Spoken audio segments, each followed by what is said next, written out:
Ba-bum, ba-bum. Good afternoon, good morning, good evening, wherever you might be watching this.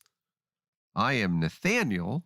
I am your apparently incredibly masochistic host for the review of this series we're calling Denying Ben's Belief, where we review chapter by chapter, sentence by sentence almost, Ben Shapiro's new book, The Authoritarian Moment. But I'm going to get into a couple of real quick things because I have found them to be funny. No, I don't know that I should say funny necessarily, but I have found them to be funny. The first one has to do with South Dakota Governor Kristi Noem. As far as I can tell, not a lawn gnome or garden gnome, but Kristi Noem. You might know Kristi Noem because on July 30th of this year, she said she doesn't plan to ratchet up the vaccine push, even though, of course, the vaccines for COVID-19 have been shown across the world with over 6 billion administered to be safe and effective. South Dakotans should take note. That was on July 30th. And then on August 31st, 1 month later, she said she called in the National Guard of the South Dakota National Guard to help with the state's COVID response. So you might know her from that. You might know her as the person who was accused of doing a former president thing by having a closed door meeting with her daughter and the South Dakota government official who provides registered residential appraisers licenses. And after that closed door meeting, again, this is apparently, and this is allegedly, she was her daughter, who had been denied the residential appraiser license, was then granted said license. And of course, the governor of the state denies that. And there was this cool thing that questions this was September 29th, so let's call that today. Questions arise about Governor Noem and the early retirement of that said official in her department. So that's not at all interesting. But no, it's about this.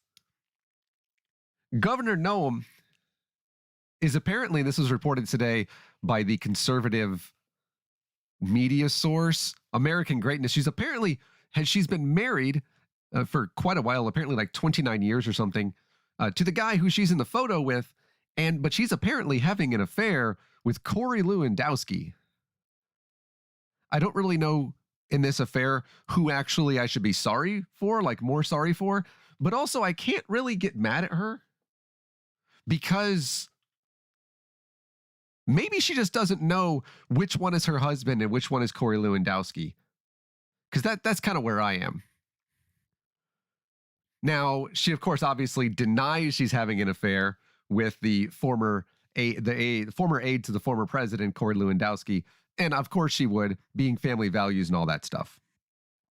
So that makes sense. All the time, my video goes out and then comes back on. See, it wouldn't be this channel if I didn't have video problems or some sort of issue, even when it works.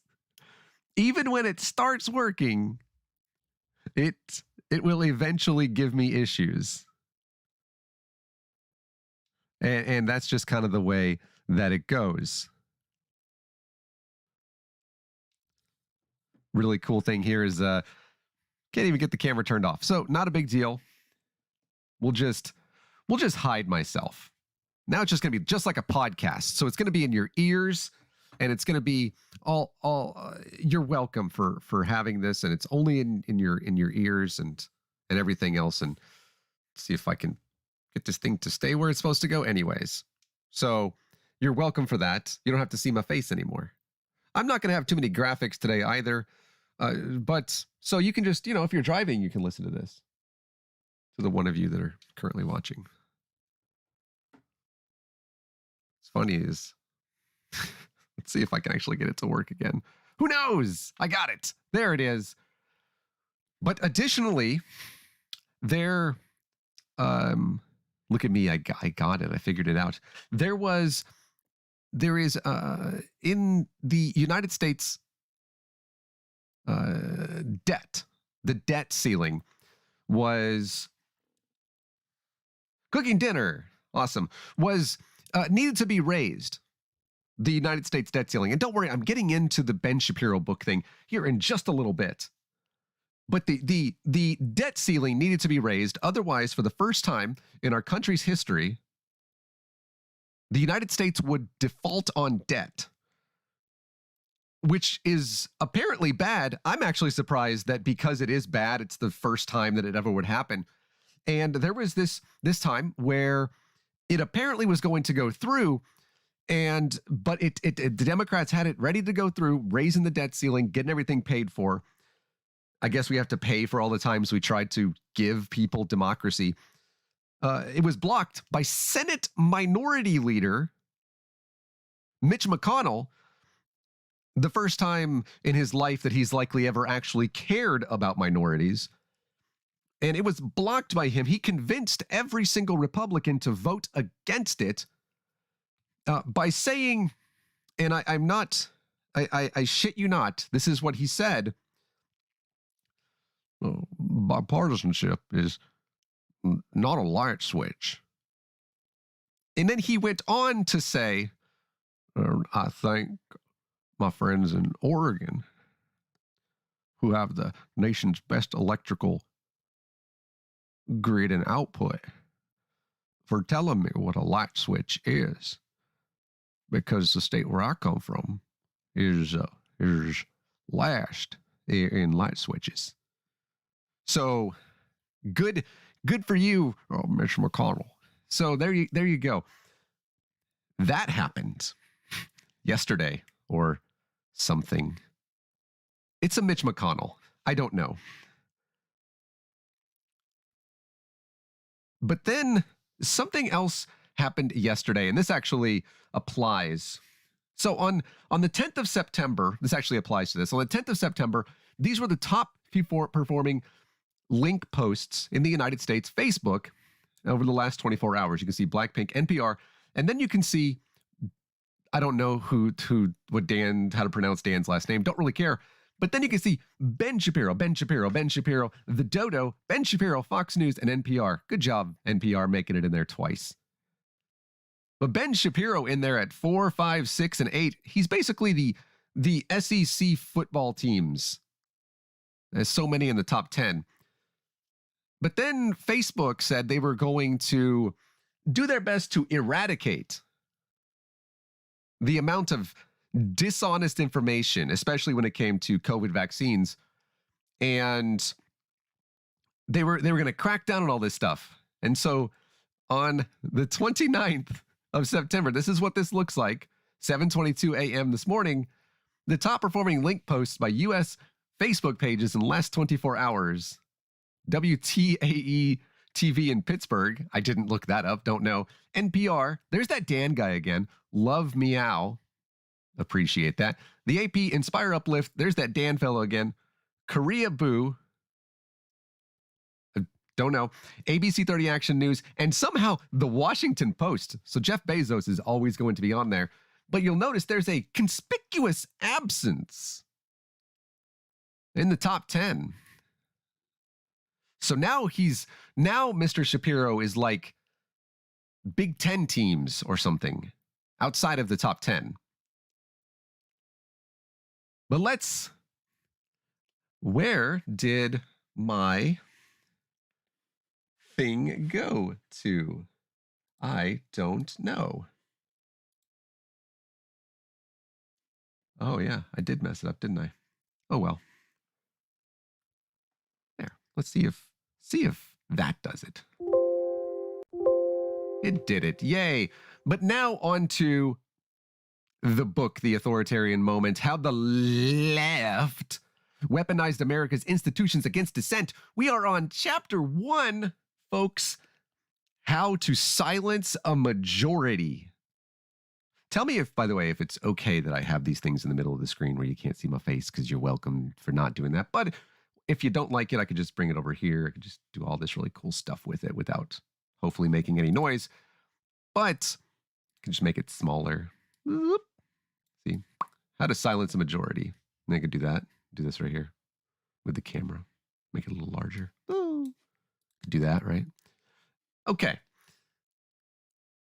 I, by the way, have read through this chapter, and I actually started reading through, which is good. It's good that I read the chapter, because otherwise it would be very, very, very interesting as I attempted to go through it with you. But this chapter is, you know, it's better than the introduction was. It is. It's better than the introduction. So we'll give him that. But he begins this first chapter, and by the way, I'm going to have fewer graphics today, and I feel like that's probably a good thing. But he begins the second chapter by talking about November 8th, 2016. If you're like me, that is a date that is just, it's the nightmare day. It's the day where I remember watching on MSNBC as the vote totals rolled in, and I think that it was North Carolina, I think, or it was one of the northern Michigan, Wisconsin, Pennsylvania states, came in, and it came in for the guy who would be president, the 45th president, and Rachel Maddow said, well, that's a bitch, on MSNBC. And I said, yeah, I agree with you.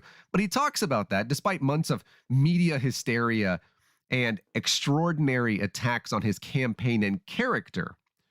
Now, this is not media hysteria to say that the person who would become president bragged about grabbing women's genitalia and said that when Mexico sends its people, it's not sending their best people, sending rapists. But some, he assumed, were good people.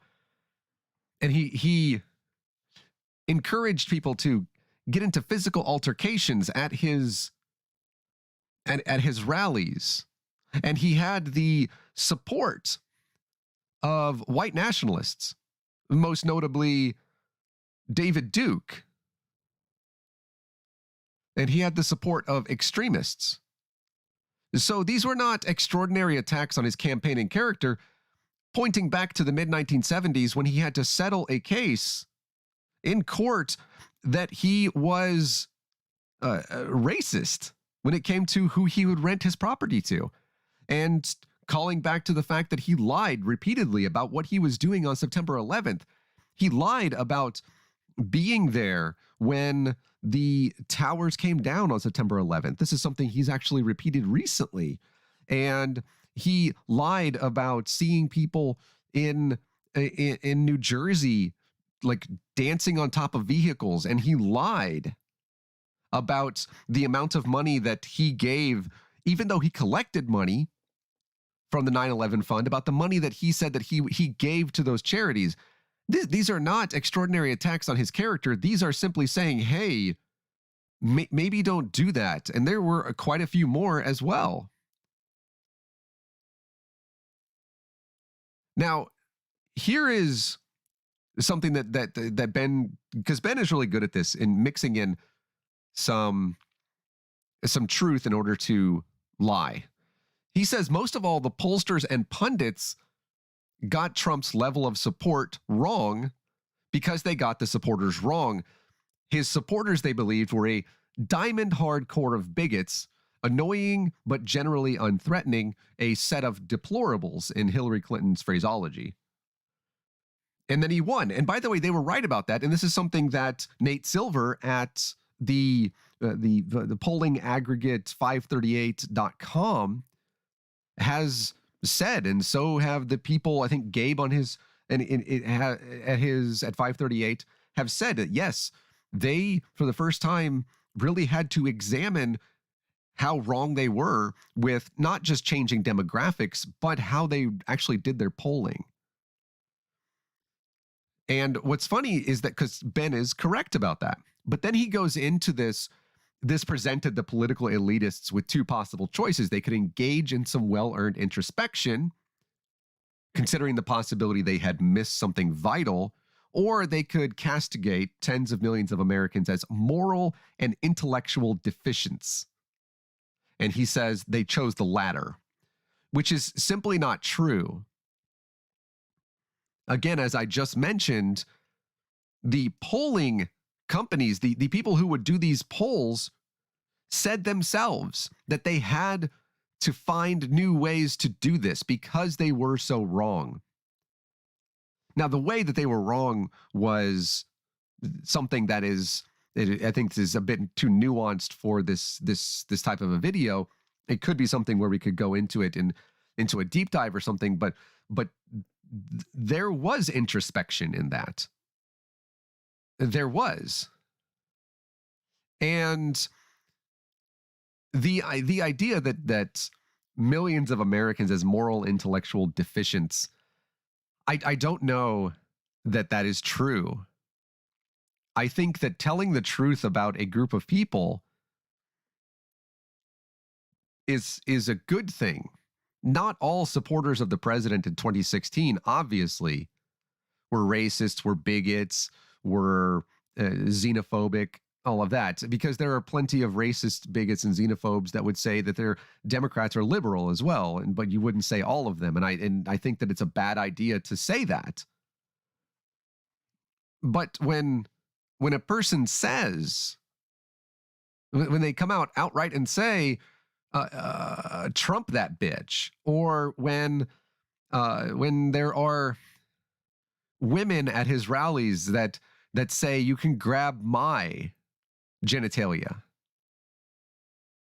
that's the type of person that was central to the former president's fan base, his followers, who at least in 2016 were the core of them. The vast majority of them were white evangelicals, and that of course was the case in 2020 as well. But then he gets into this thing where he talks about journalists who says that they traveled to fabled primitive red state America, a chaotic and brutal place filled with chain restaurants and Walmarts and churches, and characterized by a serious lack of culturally sensitive vegan restaurants and artisanal coffee shops and Planned Parenthood facilities.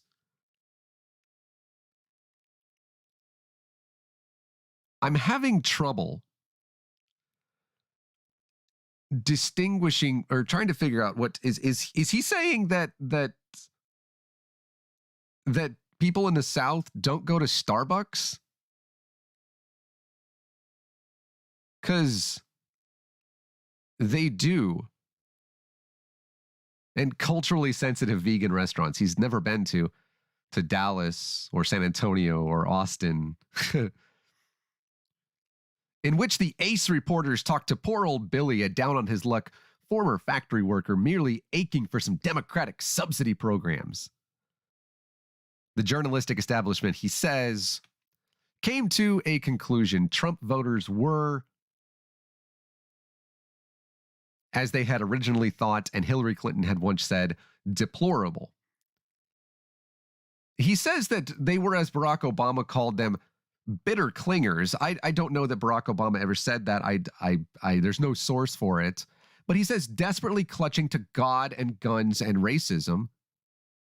And I might point out that the most religious cities, the most religious states in the country are the ones that went red both in 2016 and 2020. And guns are central to that. White evangelical gun owners who are against abortion 100% of the time until they do it without mentioning it to their church their fellow churchgoers. That is part of that base. That is core to that base. He said wearing their hard hats to decaying factories, which is something that they did in the Rust Belt. And then he says turning them in for white hoods at night to terrorize the neighborhood minorities. No, they didn't turn them in for white hoods. They turned them in for tiki torches and such. And big-ass American flags waving in the back of their truck as they drive down the street. Or down the highway with their enormous American flags. It is one of the most, I think, unheard of things 10 years ago that the symbol, a core symbol of being a person who follows the Constitution in America and agrees with the Constitution, apparently, is the person that drives around with a big ass American flag and saying, "Suck it, snowflake." The most obnoxious people. The most diehard people who refuse to leave the following, what I labeled a couple of years ago as Cult 45. And Jacqueline, of course, says the South can't rise again without their guns. What's kind of funny is that a few years back, I said that if I wanted to get elected in the American South, my platform, I could do that. And my platform being God, guns, beer, Jesus, and Bible. And I could get elected to more than a few state house, state senate, somewhere congressional positions in the American South. God, guns, beer, Jesus, Bible. If you don't think that's true, go and listen to a few of the speeches that these folks give in the American South, in the southern states. Trump voters were poor white Americans in dying Rust Belt towns. That is true. Hoping to stop demographic shifts by voting for him. That is also true, and we saw that in 2020 in a New York Times expose when they went to Iowa, of all places, of course, because Iowa, seen by some as a battleground state. I don't currently see that. And spoke to these white voters who had been so negatively impacted by the former president's policies, especially the policies that damaged their farms, that in some cases left them without money, and they were still going to vote for him. And the biggest reasons for that was because they didn't want the diversity. They didn't want the breakdown of what they call the family unit, the nuclear family. They didn't want marriage equality. They were going to vote. They didn't want abortion. Abortion was a big one. It always is. And they were going to vote for him because they believe that he is the one that would protect the nuclear family and would stop the ongoing diversity, because they didn't want it.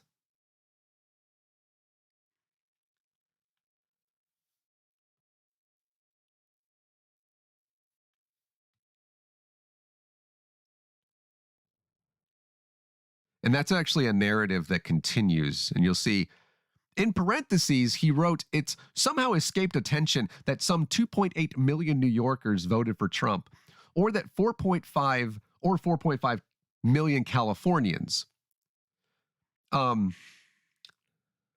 It didn't really escape the attention as much as, let me just, I'm just going to make this just a little bit larger here so you can actually see it. Okay.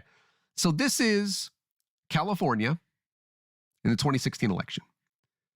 As you can see, Hillary Clinton won the state and its 55 electoral votes, beating the person who would become president, 8.75 million to 4.48 million votes, 61 to 31.62. Here is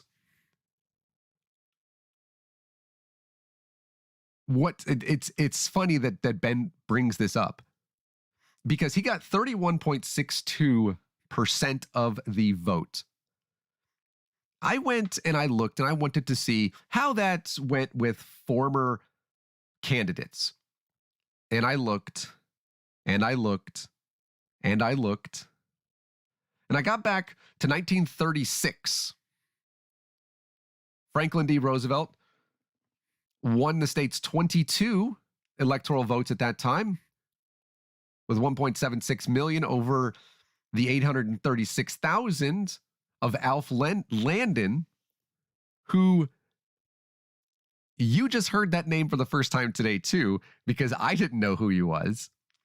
But that, remember that. So, but that 31.7 is actually higher than 45's 31.6. So I had to go back again to 1920, when one Warren G. Harding, seen as one of the worst presidents in the history of the country, right up there with apparently the former guy,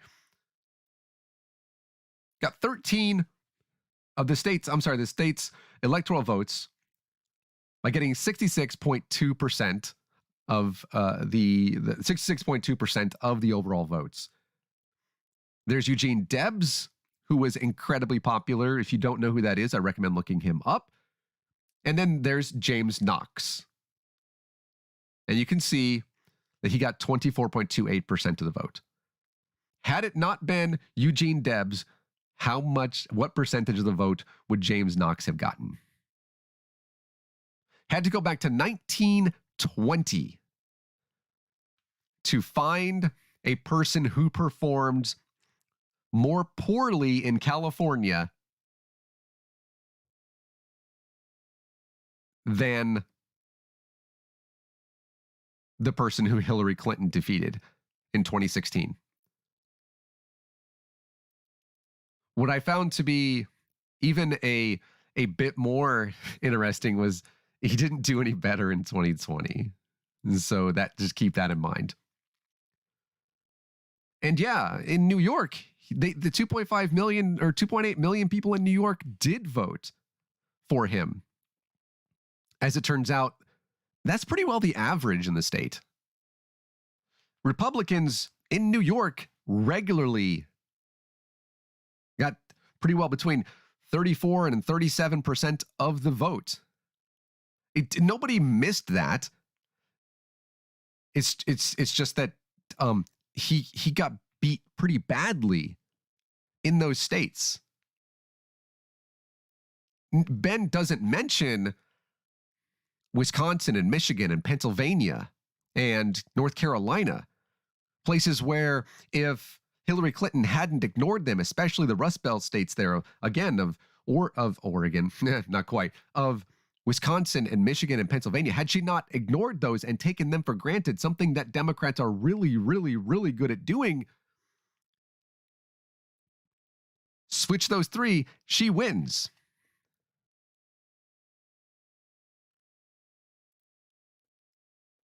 He said this is a convenient narrative that it was the Democrat, that the Republican, the people that voted for the person who lost in 2020, that they were all racists and that they wanted to stop the demographic shifts. And says it certainly relieved journalists of the obligation to leave their comfort zones, both literally and figuratively. No need to spend a night in rural Ohio rather than the comforts of the Upper West Side. Ben, you make $21 million per year. You don't get to talk about the elites. You're them.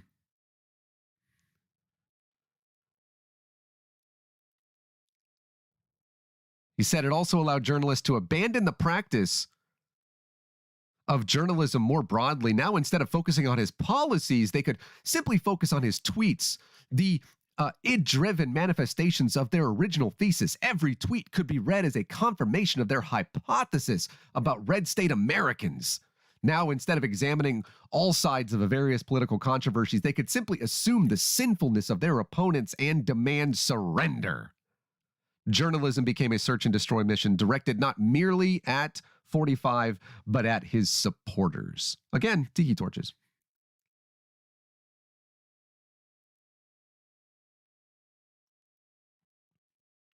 I find his rhetoric a bit interesting.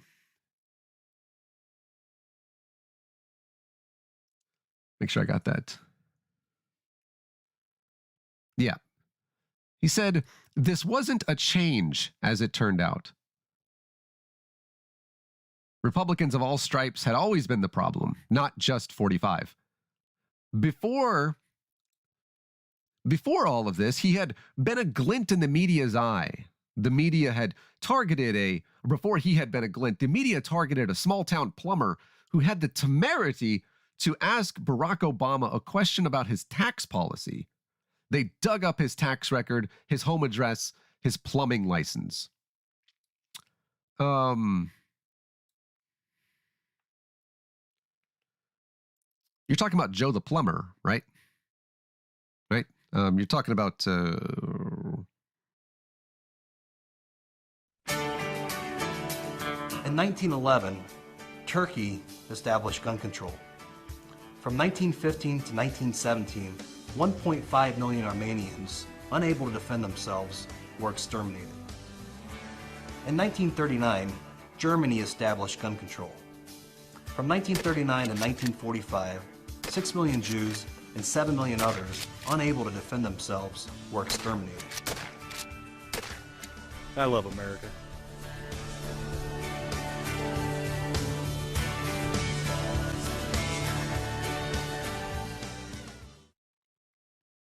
That guy, right? Joe the plumber. That guy who likened a tax cut or something about firearm reform to the Holocaust as he was running for Congress in 2012. That the Armenian genocide was because they didn't have guns.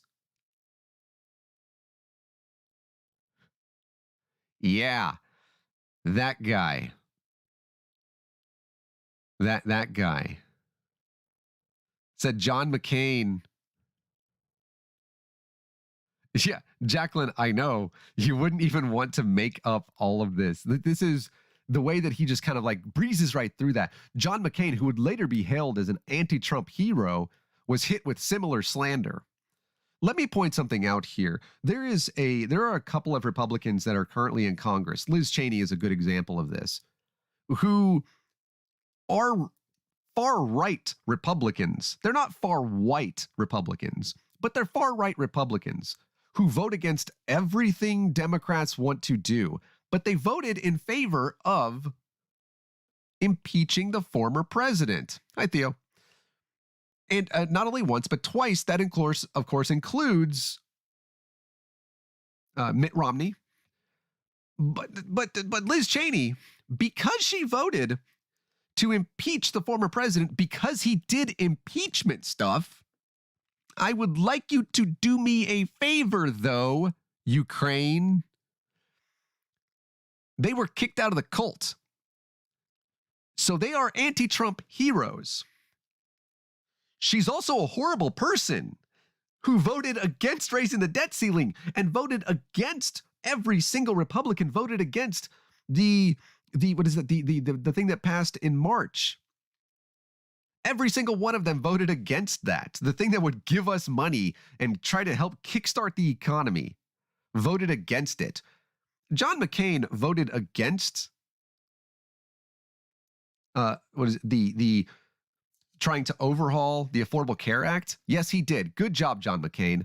super, super happy that you did that. Also, you're a warmonger. You were a warmongering piece of shit, and fuck you. Also, Sarah Palin. You're able to do that.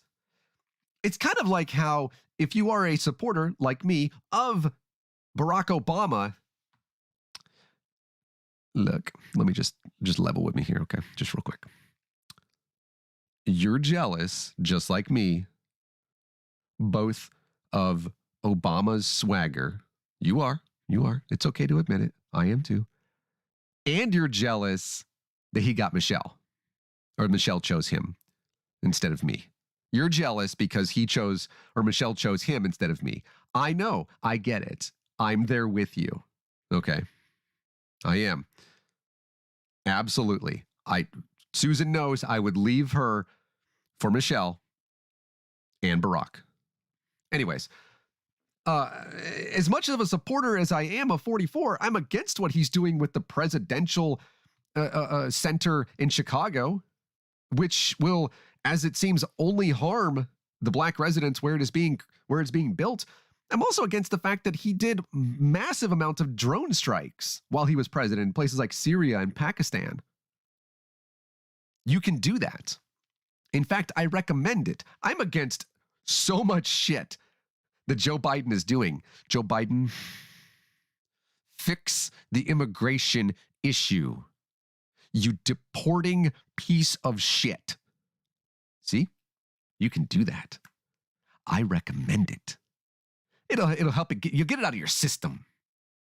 You know what I mean? You'll get it out of your. It'll make you feel better inside. Because if you don't do that, you're just going to end up trying to overthrow the country or something. I don't know. That might happen in the future. Who knows? Like, somebody might try to do that. I don't know. At the behest of the president of the United States. Anyways,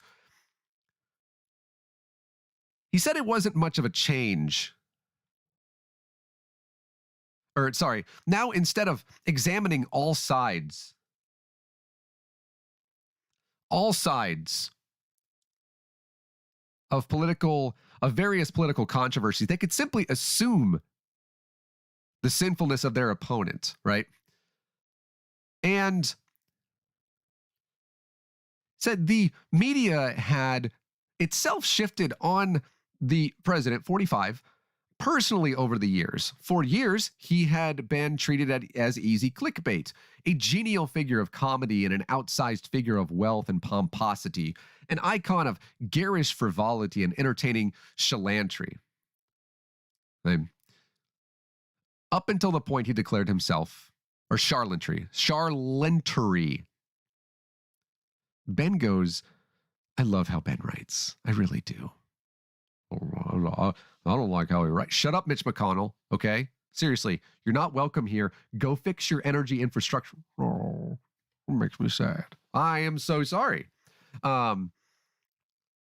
He's such a good writer, but he's not wrong about that. He was this garish figure. He had The Apprentice and WWE, and he was taken out of Home Alone 2, and like all of this stuff. He's not wrong. But he said then he won the Republican nomination, and overnight he became the fonthead of evil because he became the symbol of his supporters, not the other way around, except that's not true. The guy who would become the 45th president of the United States of America, as I mentioned earlier, said all of this bullshit. He, again, lied about 9/11. He talked about people from Mexico, who he assumed some of which were good people. I mentioned it earlier. Rewind the tape and go listen to that and come back to like the 38th minute or something. Because he said they hated him mostly because they hated his supporters.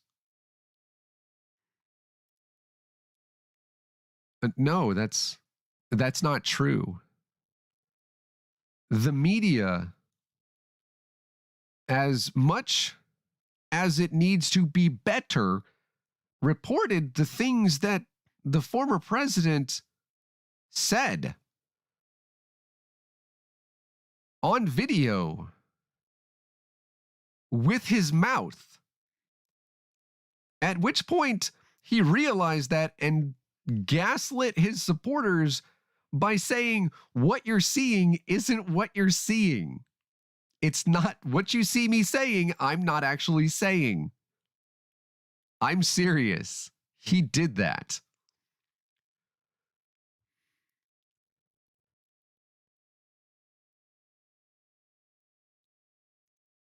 And some of the things that the reasons that they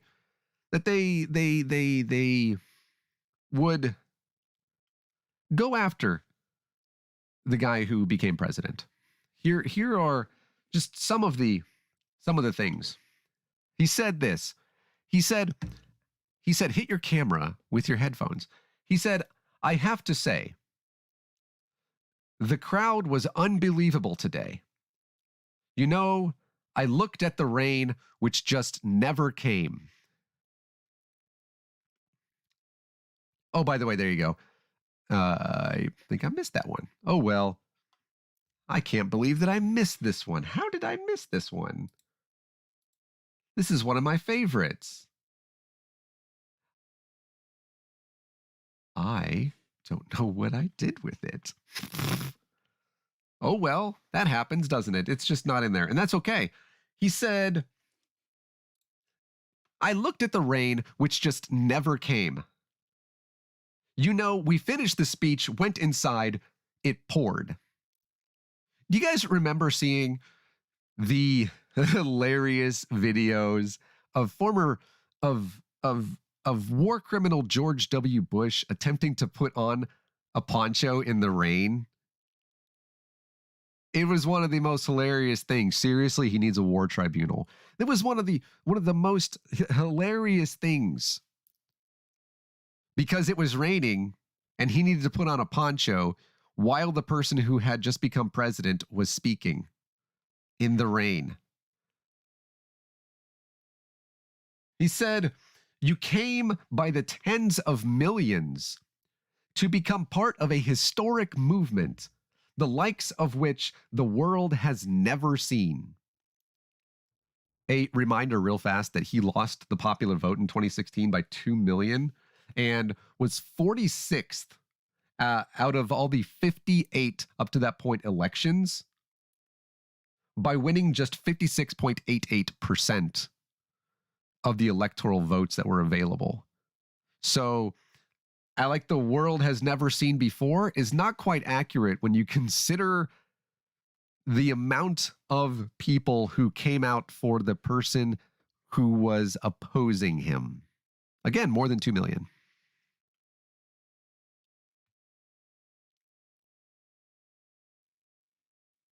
Oops.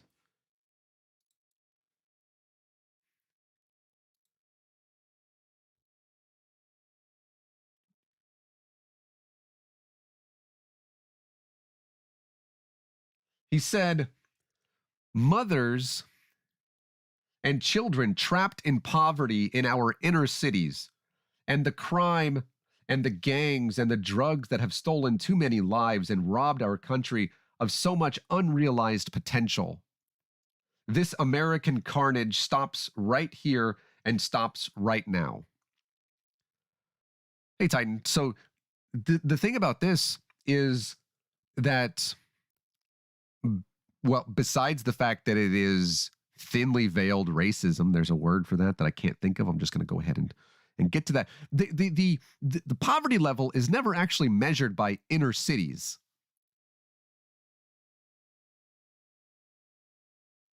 Or violent and property crime overall, of course, had been declining for about 2 decades and were far below and are still far below rates of the 1980s and 1990s.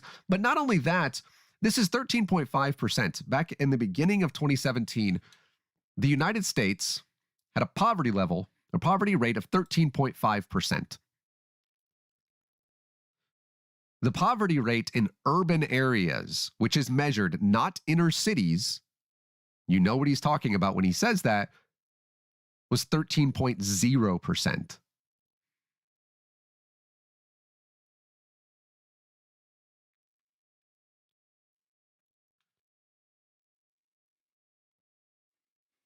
Oop, there we go. He said, we spent trillions and trillions of dollars overseas while America's infrastructure has fallen into disrepair and decay. We made other countries rich while the wealth, strength, and confidence of our country has dissipated over the horizon. What's funny about this is that he's not wrong that companies ship jobs overseas, but that's also what he did and continued to do while he was president. Said one by one, the factories shuttered and left our shores with not even a thought about the millions and millions of American workers that were left behind. The wealth of our middle class has been ripped from their homes and then redistributed across the world. This is at best hyperbolic, because he attributes the decline in manufacturing to foreign trade. Some economists calculate 1 million to 2 million jobs were lost after China was admitted to the World Trade Organization in the year 2000, but economists say they believe the biggest factor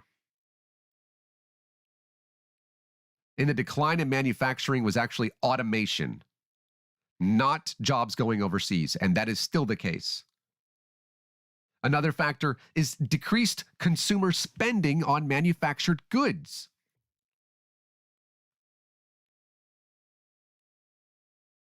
He said we must protect our borders from the ravages of other countries making our products, stealing our companies, and destroying our jobs.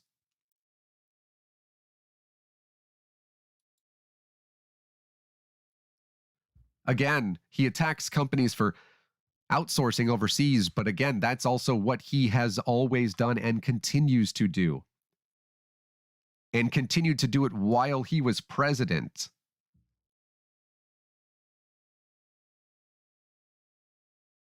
Also, his products transited other countries through the packaging and shipping process, meaning that workers in more than 12 countries contributed to getting many of his products made, packaged, and delivered into the United States.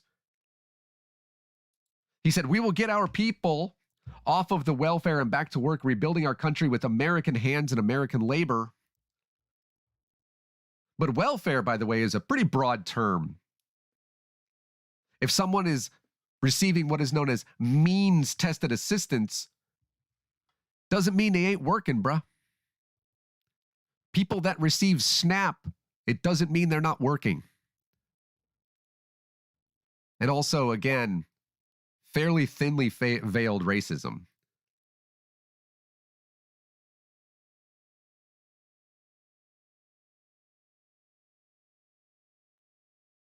Those were all,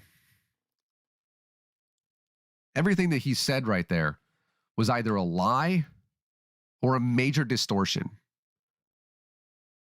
And they were all on January 20th of 2017. He would go on to say or tweet over 30,000 lies, misstatements, or simply things that just were not true, whether he knew it or not. Something like the fact that he repeated more than once that our jets are literally invisible. I'm not joking. He said that there are American jets that are invisible. Jesus Christ, this person was president. He said that there are jets that the American military has that are literally invisible. And before somebody says, but Nathaniel, he could mean like, off radar and stuff. No. He said they could be sitting on the White House lawn and you wouldn't be able to see them because they're fucking invisible. I'm not joking. Invisible. Kind of feel like we just glossed over that part. And we just kind of focused on the fact that he acted like a child inside of a big truck. Actually does kind of explain some of his support. Hey, babe, remember that time that the president of the United States more than once said that American military has jets that are literally invisible? Yeah, we just like moved past that one. How about when he was talking to the CIA and he said he had the largest crowd to ever come to an inauguration? 30,000 untrue claims. 30,000. The media wasn't attacking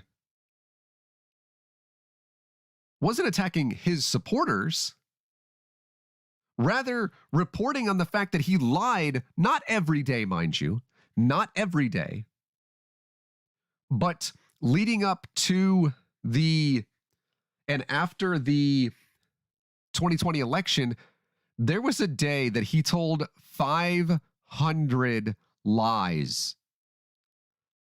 I don't even tell 500 things. He told 500 lies in one day. I think it was 503, actually. 503. And then Ben ignores all of that. He said, conservatives felt the left-wing authoritarianism. Remember that word, left-wing authoritarianism, and what it actually means, because it means militant. And it is incredibly rare, more prevalent amongst white-wing authoritarianism or authoritarians, but it is militant. They felt top-down censorship from social media, which deemed their speech hate speech and their worldview harassment. I'd like to point out, by the way, that it has never been shown that Google, Facebook, Twitter, or anything actually have a bias against conservatives, ever. And I can tell you that I know that's true. Because how many times has Google asked me, or has Twitter asked me, are you sure that you want to send this, when I'm telling an anti-vaxxer, here's your fucking information, here's all of it, here's the 6.1 billion shots that have been given already, it's safe, go and get it. Or how many times Twitter has actually said to me, after a person accused me of really bad things, nah, that doesn't violate anything. Or I have been suspended for 12 hours. Because I told a white supremacist to fuck off, and I called him a Nazi. Yeah, and by the way, that person I think is still on the internet. He's still on Twitter. It wasn't until 2 days ago that Ben Shapiro was not an SEC football team having SEC football conference having the number 2, number 4, number 5, number 6 rankings of the 10 most clicked links on Facebook over a 24-hour period on a regular basis. Pretty certain that that they're not being censored.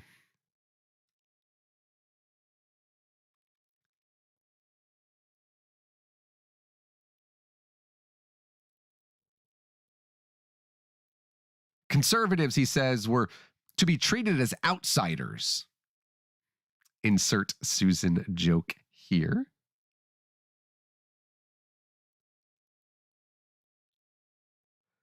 Anyone who voted for Trump was to be banned from polite society, to be treated as a gangrenous limb, better to lop them off from the body politic than allow their poison to fester. In fact, it wasn't enough merely to silence conservatives who didn't actively oppose Trump. Silence, as the nonsensical woke slogan went, was violence. Conservatives had to be outed. His emphasis. Even those who might not feel themselves sympathetic to the former president had to be outed if they so much as engaged in conversation, or even were open to engaging in conversation. Because they would serve to humanize the inhuman, to tolerate the intolerable. confessions, he said, had to be forced. Purity tests had to be administered. Struggle sessions had to be initiated. What the fuck is he talking about?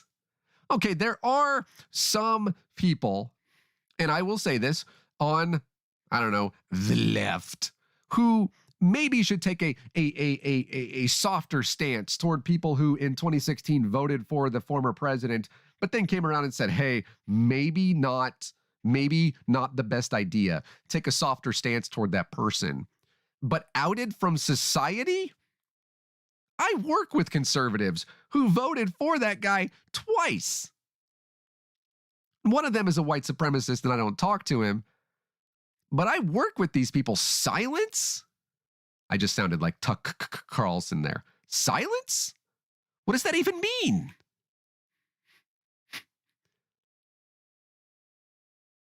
Had to be outed. Nobody had to be outed. They told us who they were. Yes, I'll be honest, I love Ben Shapiro's writing. I really do. Nobody had to be outed. They told us and continue to tell us who they are, or who they were and who they are. That's what they were never, ever ashamed to do that. I know. Because they drive down the road right now with big ass American flags in the back of their vehicle that are like 8 feet tall, and also for some reason sometimes have a Confederate flag. I don't really know what to think of that, but they're not exactly hiding. I don't think that the people who walked in Charlottesville and said Jews will not replace us, I don't think that they needed to be outed. Some he assumed, right? There were good people on both sides, even ignoring the fact that later on he did kind of like try to hand wave away, 1940s, 1930s and 40s people from Germany, because I don't know how many times I can say that word. He still said that the good people on both sides, that side was still defending a fucking traitor. Those aren't good people. They told us who they were. As the old saying from, was it Bruce Arians from the Arizona Cardinals after they inexplicably lost to the Chicago Bears? Is it like that back in 2006 or something? And he says, they are who we thought they were. Yeah. They told, not all of them. But the thousands and thousands and thousands and now millions of people, there are over 50%, I think it's upwards of 60% of Republicans don't think that the president won the 2020 election. Don't think that Joe Biden, fucking Joe, get it together, won the election. They are who we thought they were. They don't care that there are millions of ballots and the information on ballots. They don't care.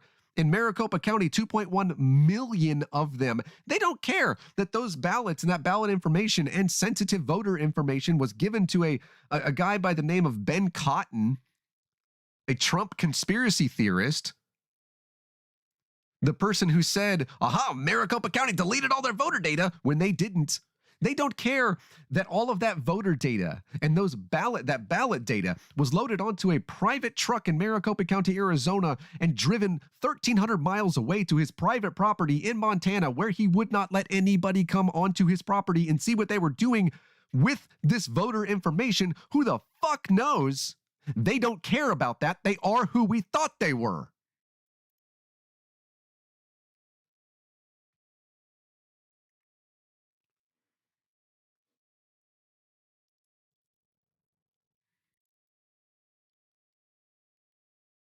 He says symbols of loyalty would need to be demanded. Properly self-righteous hashtags on Twitter. Ben is obsessed with hashtags and pronouns and all of this stuff on social media, things that do not matter in the real world. Anti-Trump bumper stickers on cars, semantically overloaded, tautology-laden lawn signs plunked into well-manicured grass, as if Republicans don't do that. As if in New Jersey, the guy that has "fuck Joe Biden" flags, and it was shown to him. It was shown, and by the way, First Amendment right, it's on your private property. Snowflakes don't like it, they can look away. And by the way, it was upheld in court that absolutely he can keep those "fuck Joe Biden" flags. And all the bumper stickers that I see, when I see them, I put them on Twitter. They are there. The QAnon ones, the ones that say Trump won 2020.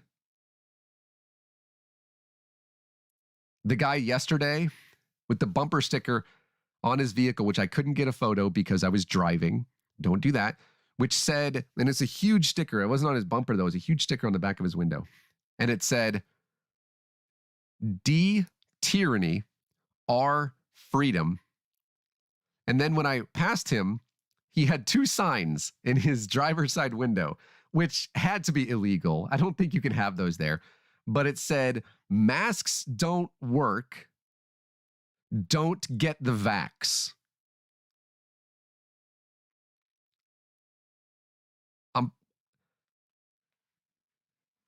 There was in 2020, there were count them, two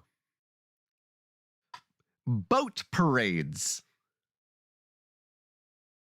where way to give a jab at the elite there, Donald Trump supporters, who in 2020 had two different boat parades. One of them was in New Jersey, where, I don't know, a lot of boats and yachts went in this long line and they had these huge flags on them. You know, Trump 2020, make America keep great again. I don't really know how the slogans work together. Like, wait, hold on. Like, anyways. And they did that one. And then there was another one in Austin, Texas. Is it Lake Travis or something like that? Really should change some of these names. And for all of the people, when they attempted to overthrow the government, both here in Oregon and in Washington, but most, specifically in the nation's capital, the foundation of our nation's democracy, many of them were wearing military gear and are former either FBI agents, which is true, or who were former CIA, or people who had been former military, wearing all this armor, and people who had staged firearms around the Capitol and all of this stuff. I can tell you, by looking at that boat parade in Austin, none of them were in the Navy. You got a little bit of wind and y'all motherfuckers sunk. Like your president in the election, just straight fucking down. I'm not upset about that. You deserve it. Fuck you.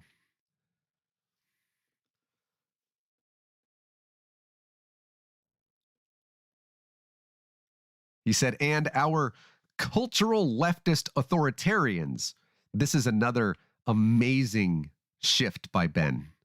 Remember above, he said left-wing authoritarians. And now he again puts it in there as cultural leftist authoritarians. This subtle shift in terminology, he does this over and over again. He said, in 2018, Democrats won an overwhelming electoral victory, swamping Republicans across the country and seizing control of the House of Representatives, flipping 41 seats blue. Support for the Democrats washed through the suburban areas of the United States, flipping 308 state legislative races in favor of Democrats. This was without the president on the ballot, which is true, kind of. People still voted against him. except for in Texas, where they definitely voted for the sexiest man in America. Me, Beto O'Rourke. They said, with him on the ballot, the symbol of evil himself. Remember when they said that Barack Obama was like literally the Antichrist? That was a thing that they did. They said he was the Antichrist. That was a thing that they did, that they called him the Antichrist. So, you know, they're Ben, you know, the symbol of evil, I thought was Barack Obama.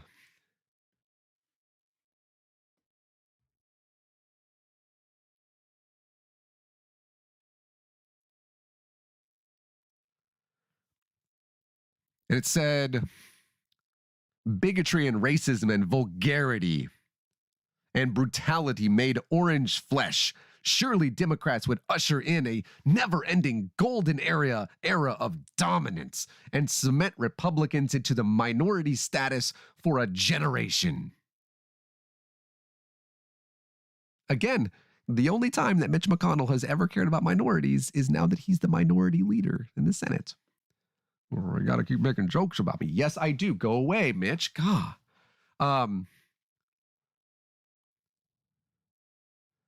I don't know that Barack Obama is a war criminal. Pretty certain about that. I'm fairly certain that FDR isn't. George W. Bush is, for sure. It said 1 week before the election of 2020, Joe Biden was ahead by nearly double digits in every poll. Had a generic ballot advantage in Congress of nearly 7 points. Triumph was at hand. He says, except it wasn't. It turns out that if the major cultural institutions in a society declare all-out war on a large percentage of the population, those people don't convert. They go underground. And that's precisely what they did. He said they fibbed to pollsters or didn't pick up the phone at all. They didn't lie. This is something that I've talked about with 538 and how they did that. He didn't start the drone wars. He didn't. That was actually started by George W. Bush. I talked about how what he did was wrong. And there were civilian casualties. Yes, that's correct. I know what Barack Obama did. They don't amount to war crimes. I would say if they did. Bill Clinton, you want to talk about some shit? Yes, Barack Obama did not commit war crimes.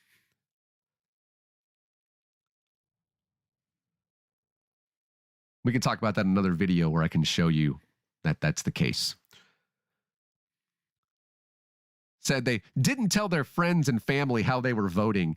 They didn't post on Facebook or Twitter. They didn't tell their bosses their real thoughts about Joe Biden or Kamala Harris, or for some reason, again, he's obsessed with Alexandria Ocasio-Cortez. Yes, they did.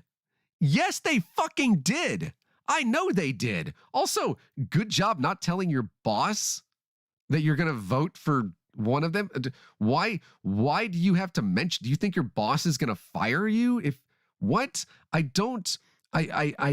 then everybody's a fucking war criminal. Literally every leader in the world is a war criminal. Thank you, Theo. But do you think, like, why would you bring up a boss in there? And he says they didn't post on Facebook or Twitter. Are you fucking kidding me? That's all they did. Now, they didn't tell people that they were going to vote for Donald Trump, except when they ran, they literally ran, I don't know, Obama and Putin are the same. I know. And so, yeah, well, never mind. That's when what's his fuck face, Godless Sewing or something like that, said that Kamala Harris and Donald Trump are the same. I guess, yeah, there you go. That makes sense. Joe Biden and Donald Trump are the same. When they literally ran a Joe Biden, Kamala Harris, when the vice presidential candidate at the time was on the bus, ran it off. Yeah, he said that. And guess what? Nobody in the room said that's not true. Nobody in that room. Yeah, I called him out on it on Twitter and he blocked me for it.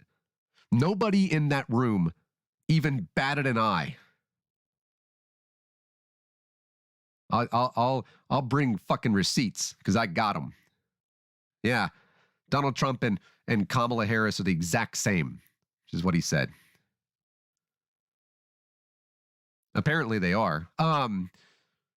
But they were flying Donald Trump flags. They ran Joe Biden, Kamala Harris's bus with the vice presidential candidate on board off of the road. They didn't hide. Just like they didn't hide in Charlottesville. Just like they didn't hide up here in Portland. Around the country, they didn't hide. They didn't hide when they said they were going to kidnap the governor of Michigan. That they were going to I think, Brashear in Kentucky. They didn't hide. They are out. They don't care. Millions of them.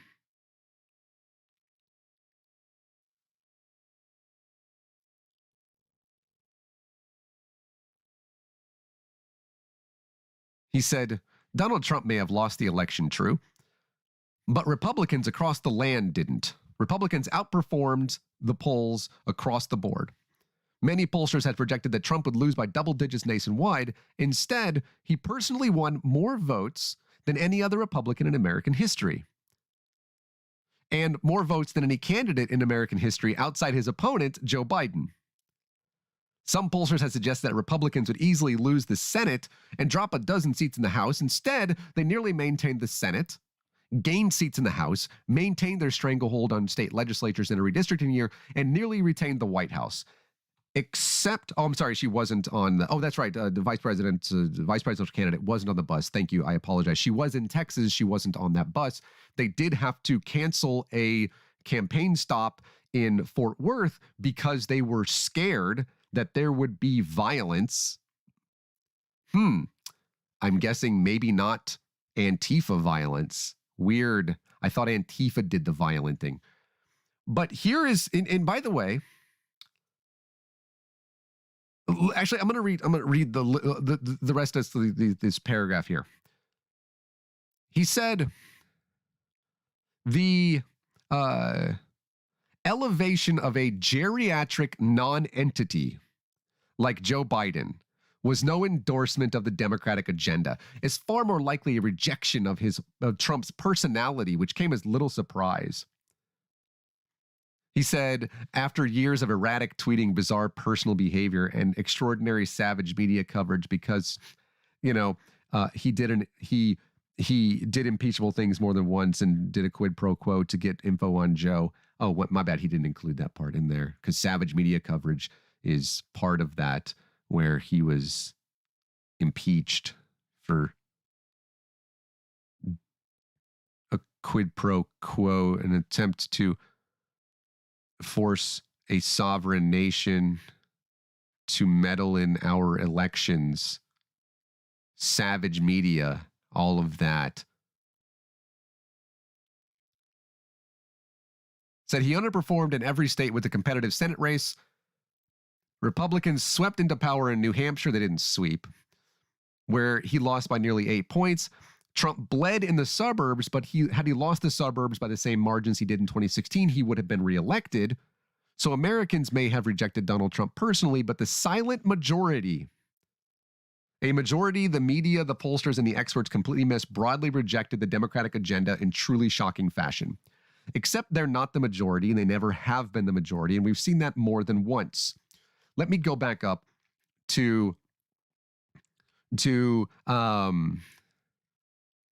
well, yeah, I know, Theo. Donald Trump and Joe Biden are the same. I know. Let me just go over this. It is true that while the presidential race in Texas became even closer, that zero Democrats, zero of them, zero Democrats won in those competitive seats in the state. Zero. That's correct. Yeah. And they lost seats in the House. That's correct. I didn't think that they would. And they did. Yeah, you're right. Bush, Obama, Trump, Biden, Carter, Reagan, I bet to Herbert Hoover, Richard Nixon, LBJ, John F. Kennedy. Yeah. All of those. Theodore Roosevelt. They're all the same. And that's true that Democrats did not perform the way that we thought that they would. But the polling wasn't wrong. Every single thing was within the margin of error, including in Florida. That is true. If one were to look at the electoral map, you would see that places that were red would be red. Very few flipped over to blue. Places that were blue would stay blue, and very few of them would flip over to red. But if you look at the electoral map as a whole, which I can share, and you look at it compared to 2016, it shifted more blue than it did red. In those in particular states, Republicans did outperform. Absolutely. Absolutely.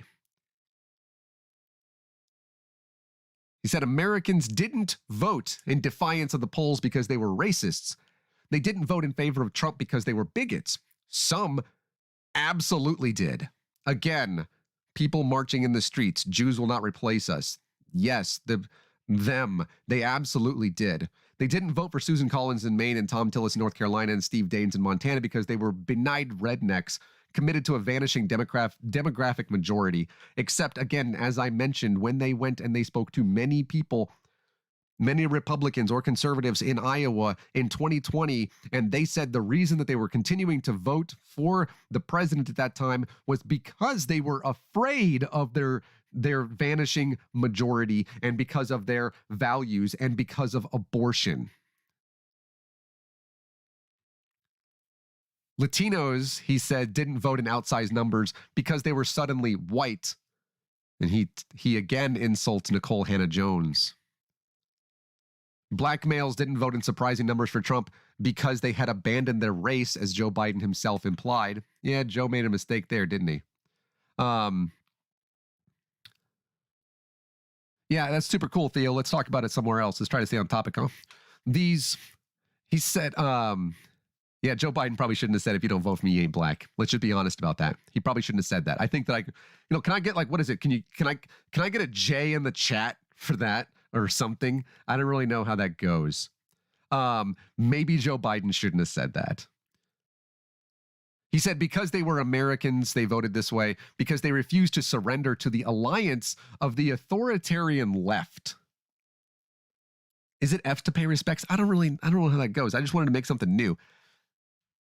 Of the authoritarian left and their liberal enablers. Because they never agreed with the media or their bosses. Again, this guy hates bosses while he is a boss himself. He has fired people because they were anti-Semitic while writing things that are anti-Semitic. It's really weird.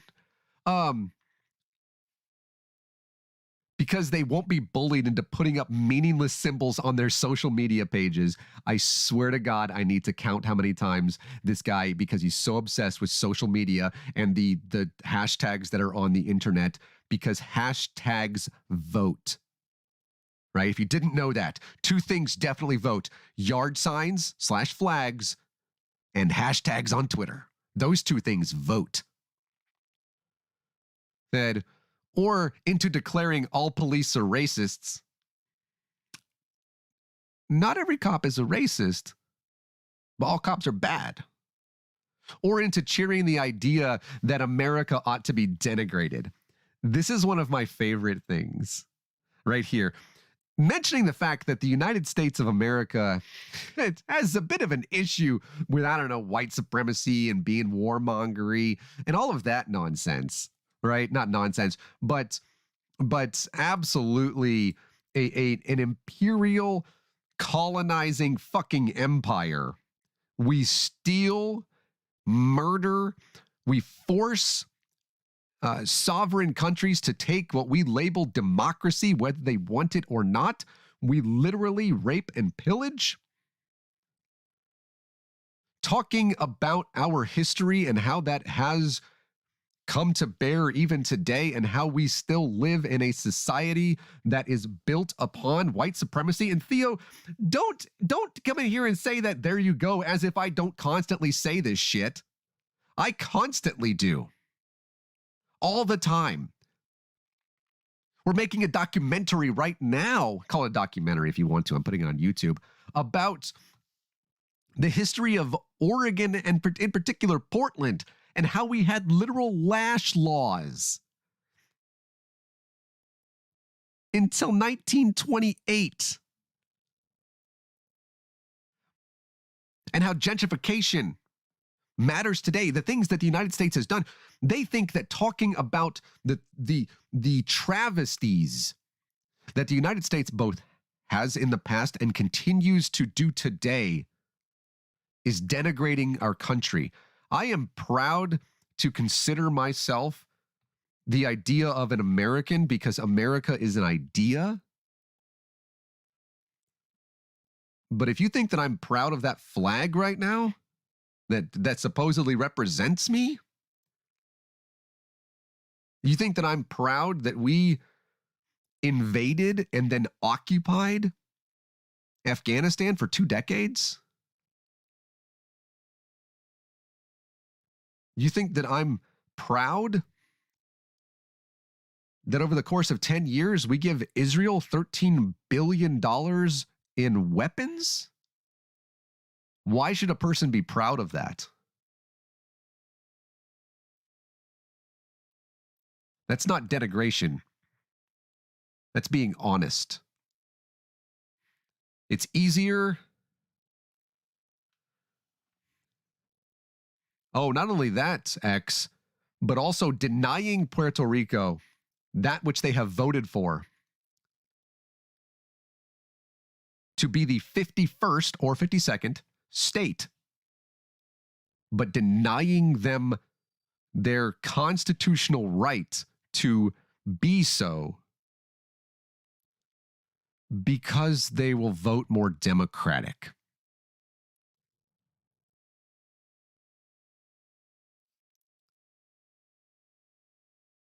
Doing the same with the District of Columbia.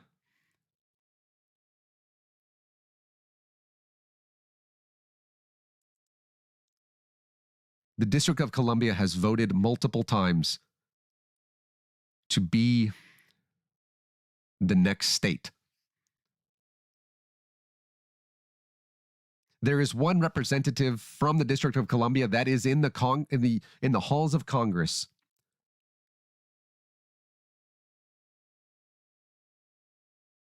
She's been there since 1993. She introduced onto the floor of the United States House of Representatives again and again, but last year it was voted and approved a measure to make the District of Columbia the 51st state, and she couldn't vote.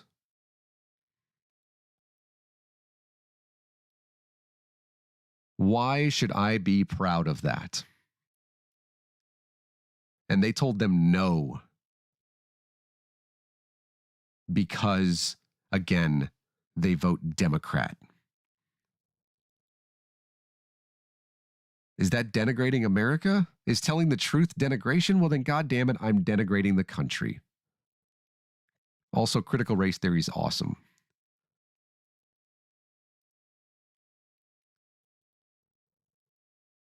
By the way,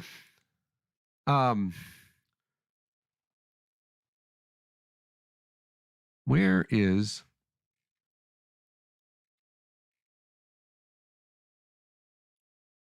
I'm going to to end this one with a couple of things real fast. First off, Joe Biden was the one that got the most votes in the history of the Republic. Say that Donald Trump got the most votes of any Republican doesn't matter. He lost by 7 million votes. He lost the state of Georgia. He lost the state of Arizona. He could not attain or obtain the state of Nevada. He lost Wisconsin, Michigan, Pennsylvania. He became in this election, he became the one president that forced Ohio to vote in the majority vote in Ohio for the first time in that state's history, got it wrong. He caused that to happen. Write that shit down, Ohio. Good job. In 2020, yes, Republicans made an incredible amount of progress, which was at some points terrifying. But I sat there, and we have the receipts for this, that I sat there and I told Susan and I told Jartan and I told everybody else that was on our panel the night of November 3rd. And I said, and Susan was there as well, and she said the same things, that yes, it looks, because we had predicted exactly what would happen, it looks right now like Donald Trump is winning these states. He will not win them. This is the red mirage, we said, that we talked about in August. And we knew what would happen. He lost those states. And then he lost the Senate seat in Arizona. Now there's one Democrat and one Republican there. He lost the state and the Senate seat because of him. While people like Marjorie Taylor Greene and Boebert and that kid, it came up September, my bad. That kid that's from North Carolina that said that he was going to be going to the Naval Academy before he got injured, which was a lie. And all of those kids, all of them, yes, they all went there. But you know what else happened? The first black senator from the state of Georgia. The youngest senator from the state of Georgia. John Ossoff.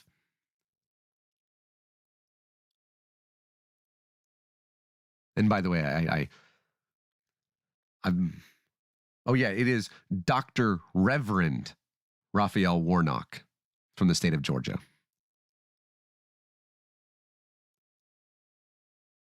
The Senate majority, the leader, is the first, I believe, one second, yes, the Senate majority leader, he is the first Jewish person to be the Senate majority leader. Not only that, in 2020, let me put this over here so I can make sure I don't miss anything. In 2020, Representatives Mondaire Jones and Richie Torres, both Democrats from New York, made history together as the first openly gay black men elected to Congress. And also, Torres was the first openly gay Afro-Latino. We also, by the way, elected as a vice president the first woman, the first black woman, the first Asian American woman, Madam Vice President. As much as I disagree with her, and I do, get the fucking immigration shit figured out now and make them get rid of the filibuster. But we elected Cori Bush,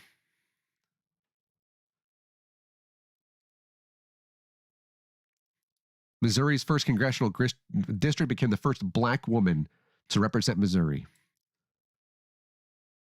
Pennsylvania State Representative Jessica Benham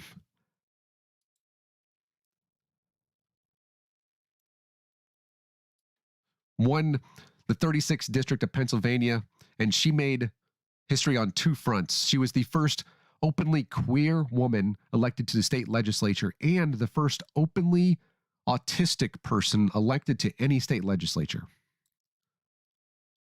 Delaware State Senator Sarah McBride, the first transgender woman elected to its state legislature and to any state senate, period. Yes, Republicans made gains. Absolutely.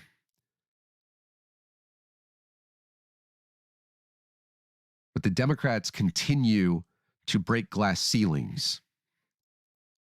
There's a reason that in 2018 and 2020, Congress is the most diverse it has ever been, and it is not because of Republicans. There is still something to be said, though, and it is important.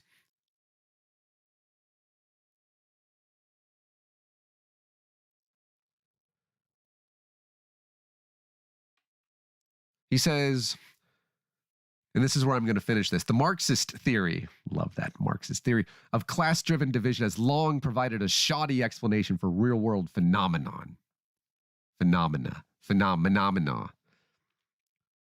He said, by Marxist theory, Trump supporters should have become Bernie voters.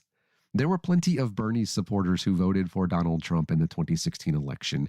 I don't know why. He said the racial theory of American politics is similarly non-explanatory. Let me just like just one quick second here. Just gonna do this real fast. I'm just gonna see here.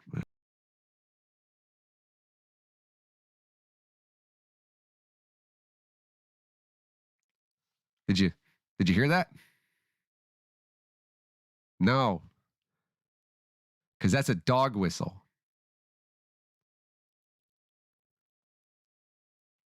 So that theory supposed that Trump's outsized white support in 2016 was evidence of a white majoritarian backlash to an ascendant minority coalition. It was.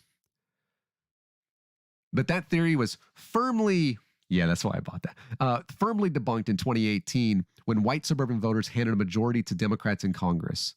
And in 2020, when Trump increased his vote share among minorities, but lost vote share among white voters, which makes sense. People that voted for him in 2016 didn't vote for him in 2020. That's actually what we saw, and this is what you would expect. And white men particularly, yeah. Especially those who were non-college educated.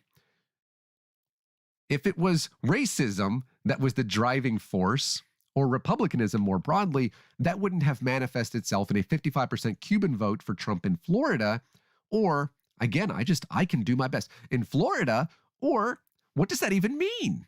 Oh man, my Tucker Carlson is on point. Oh, you're leaving me behind. Mitch, get in the corner. Oh. Or in Trump closing the gap in majority Latino Rio Grande Valley districts like Starr and Hidalgo counties in Texas from 60 and 40 points in 2016 to 5 and 17 in 2020. What's funny here, by the way, is Trump didn't overperform estimates among Latino and Black voters because he was a racist. That's true. He is a racist. He overperformed. Thanks. But you don't like my Mitch McConnell? Because the elitists in our institutions declare things racist even when they aren't. Joe Biden suggested that Trump engaged in full-time dog whistling. Proud Boys, stand back and stand by. Good people on both sides. When Mexico sends its people, shithole countries. I wish more people came here from, Finland.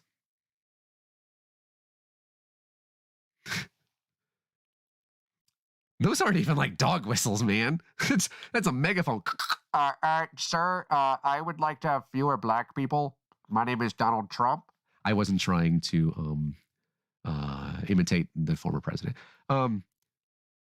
Despite Trump's repeated denunciations of white supremacy, no.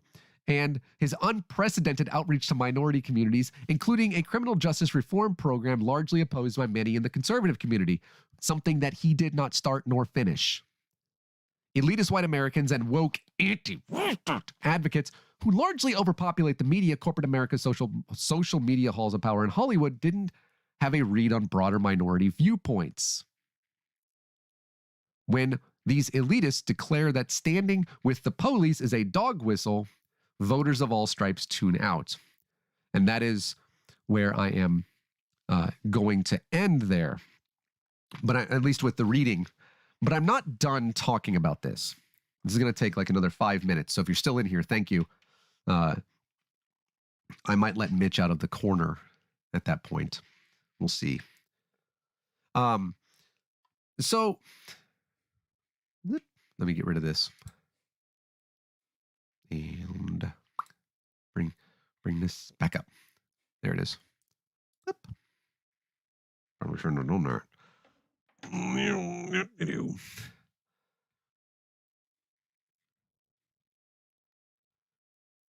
So he mentioned that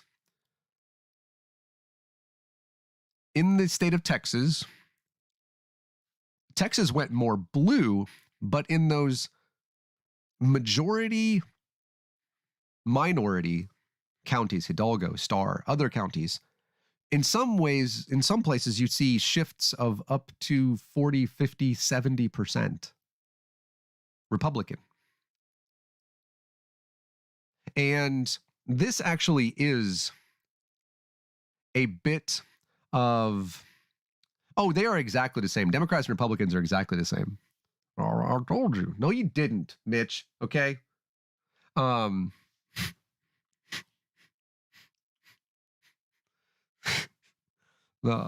Mitch, he told you to quiet down. There you go. And this was actually really shocking to a lot of people, including Democrats.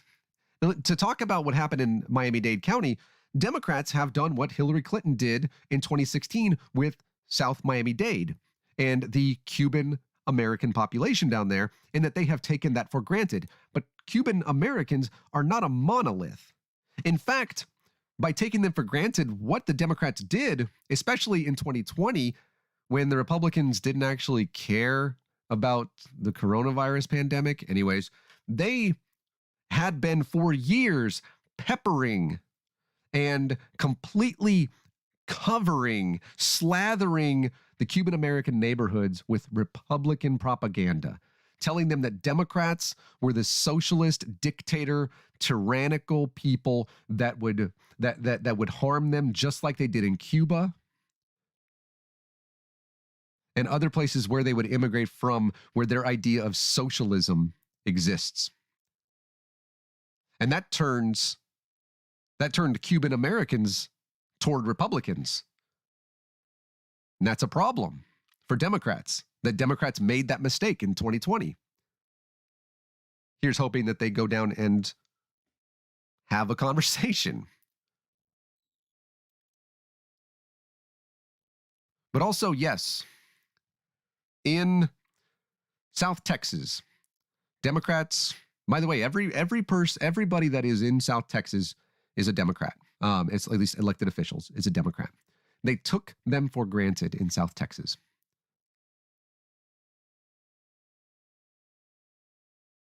And Susan and I talked about this. We've actually talked about it before, but talked about it last night as well. The reason Ben says that it's not about abortion, it is.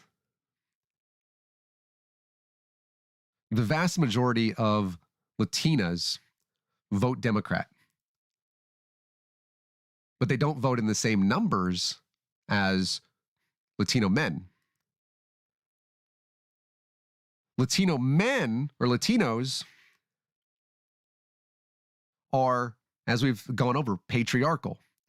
They are of the idea of bootstraps.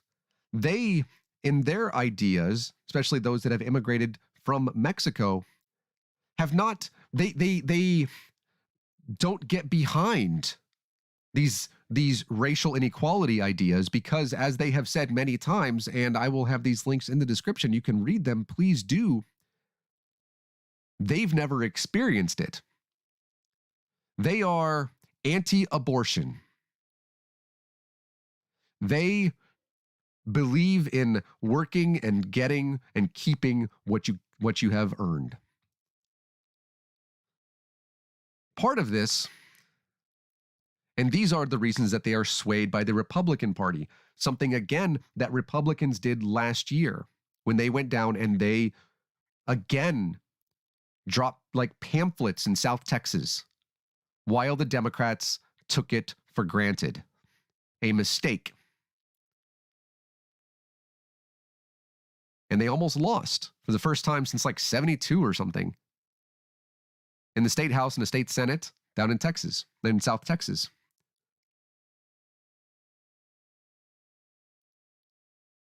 Because they have been sold propaganda. Now, there is, of course, something to be said for the fact that we have all been sold propaganda, but there is also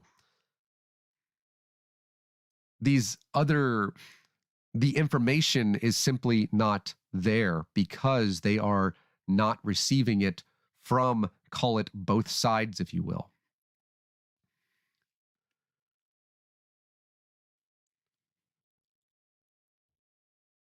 Oh, I'm a sock dem, bro. Here is a talking about Hidalgo County, star counties down.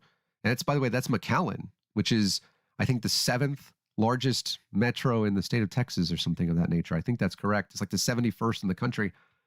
In a lot of signs that Monica and Dr. Guerrera had, they put that on there. They put that they're pro-life. Republicans do. So I feel like they're tapping into that social conservatism into the valley. Sherry Greenberg, professor at the University of Texas's Public Affairs School, nods in agreement.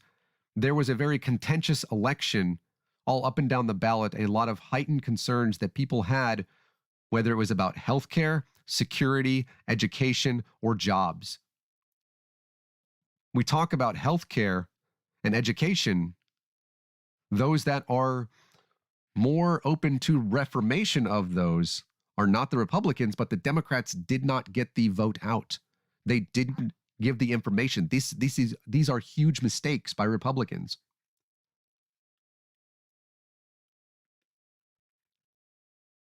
I don't know if that's Eliza, but we'll take it.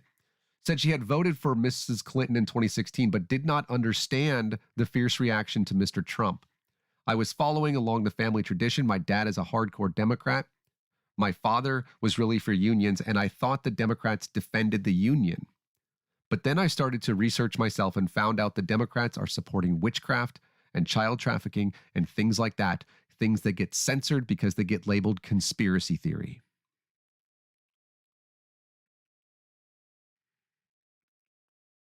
Yeah.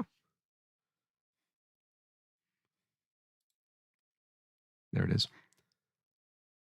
Yeah. QAnon is not just white people.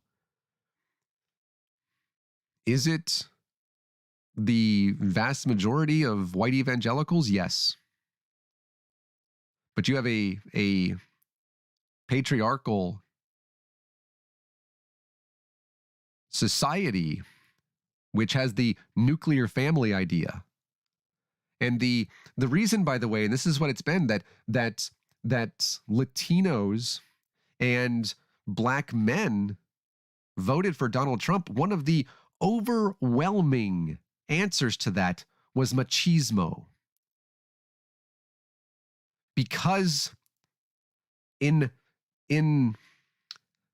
also from black communities, the answer given for a lot of these had to do with sticking it to the institutions. But they said it is machismo. the fact that Donald Trump seemed more like a, oh man, than Joe Biden. Even though Joe Biden is overwhelmingly more qualified and a better person to hold the office of President of the United States. And even though they saw and they heard the racist things, again, it didn't affect them. What they thought is that they'd been doing better under Donald Trump than they had under President Obama. And they're pro-life.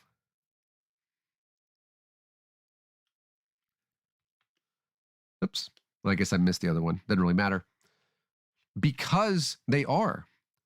The women, the Latinas in these areas, especially those who are running for office,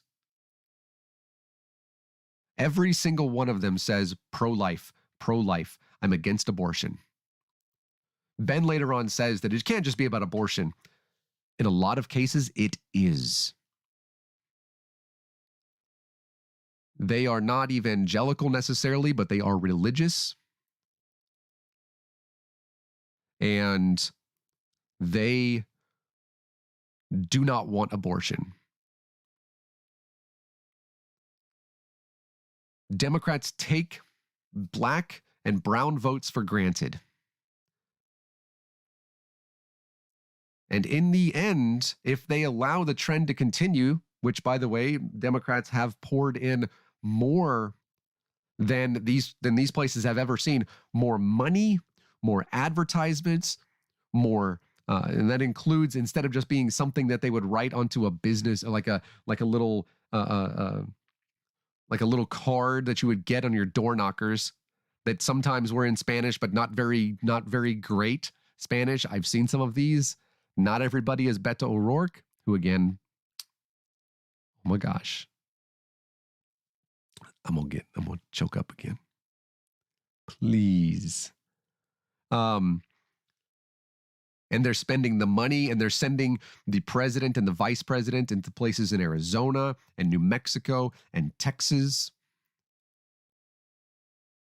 to where they have now, and into South Florida finally, to where they realize how important it is to not take it for granted.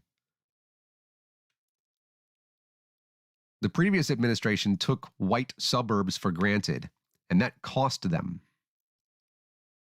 It cost them part of the power in Washington. And it won't get any better for them.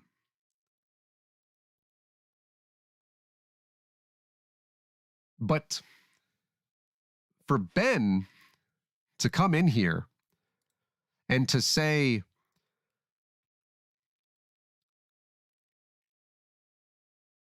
our culture wars won't about anything so mundane as marriage, policing, or even abortion, except that is exactly what it was. That is what it was. When you talk about them, the Hispanic Americans in South Texas favor stricter immigration. They favor the police. They are pro-life. Those are the reasons over and over and over again. I read that's the main reason that I didn't do this video until today. Another video coming up fairly soon, by the way, that's going to be tonight about the religious stuff. But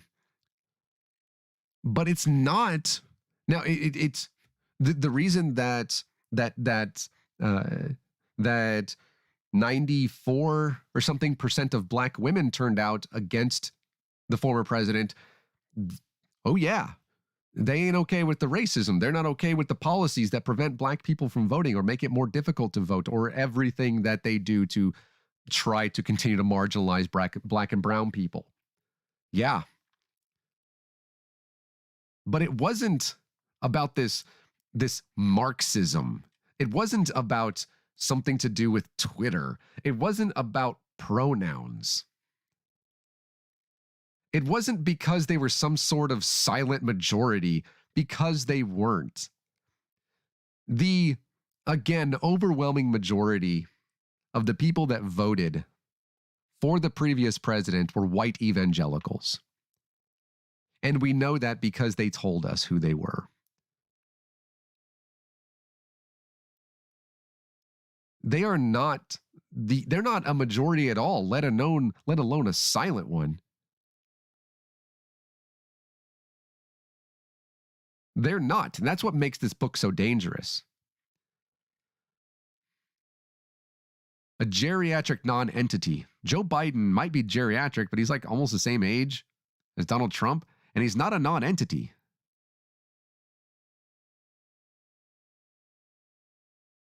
He's not.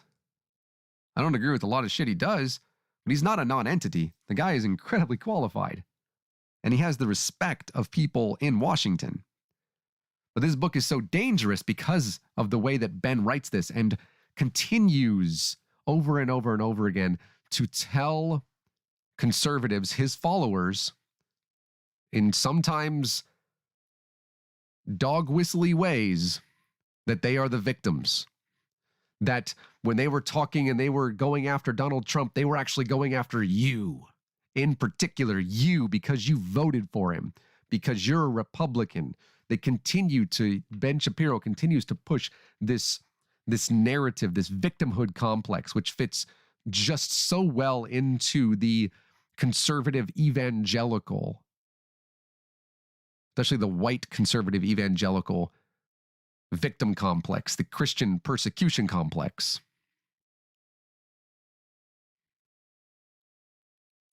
And also when he talks about the media doing all of this stuff, I think that Ben Shapiro is forgetting that for the entire presidency of Donald Trump, the number one news station, political news, whatever, was Fox News. As much as they rail against the mainstream media, Fox News is the mainstream media.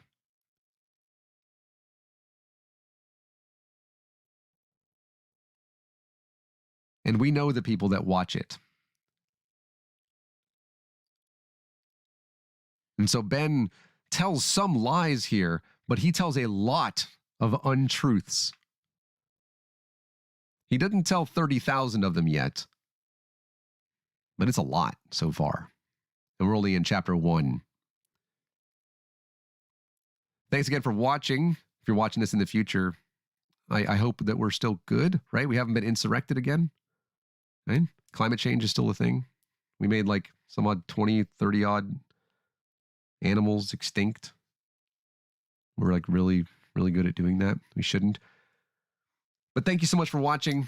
If you would like, you can go and you can look at our website, divinedisbelief.live. You can also give us money at divinedisbelief.live/tips. We also have a merch store, so you can get merch from Divine Disbelief, and you can go ship it to Ben Shapiro and say, here you go, bud. Thanks for writing this book or something. And additionally, every bit of proceeds that come from the merch store, it's okay, babes. Every bit of proceeds that come from the merch store, they go to the National Network of Abortion Funds. There's also a link on our website, divinedisbelief.live, where you can donate directly to the National Network of Abortion Funds. Follow me on Twitter, PDX Secular Guy. You'll find that I tweet. You also follow Susan. She's at Motel Cowboy. You can follow the Corgis. The Corgis don't tweet very often. It's really weird that dogs don't do that. They're at DoseCorgis15. We've got a Facebook. I don't know. We've got other stuff. It's in the description or something. I'll be on later. I'll see if Susan's on later too. By the way, by later, I mean it's 4:05 p.m. on the 29th of September. If you're watching this after this and you've made it this far in this video, wow, you are patient. Or bored, or you're driving down the road. Don't text and drive. Susan has homework to do. Don't text and drive. Keep your eyes on the road.